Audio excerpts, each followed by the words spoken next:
Hello, welcome back to the channel. Today, we are going to learn how to configure Slack's display and theme settings. This is your full 2025 guide, so let's dive in. First off, open your Slack app and click on your workspace name at the top left corner. A menu will pop up.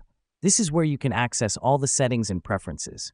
We do this step because it gives us access to all the customization options Slack has to offer. Next up, select Preferences from the drop-down menu. This will open a new window with a list of different options for you to customize. The reason we do this is because Preferences is where all the display and theme settings are located in Slack. Now, click on the Themes tab. Here, you'll notice that Slack offers a variety of themes for you to choose from. You can select one of the pre-made themes or even create your own. This helps us because it allows us to personalize our workspace to our liking. Once you've chosen your theme, it's time to adjust the sidebar settings. Click on the Sidebar tab. Here, you can customize the appearance of your Slack sidebar. You can choose to show or hide certain elements, change the font size, and more.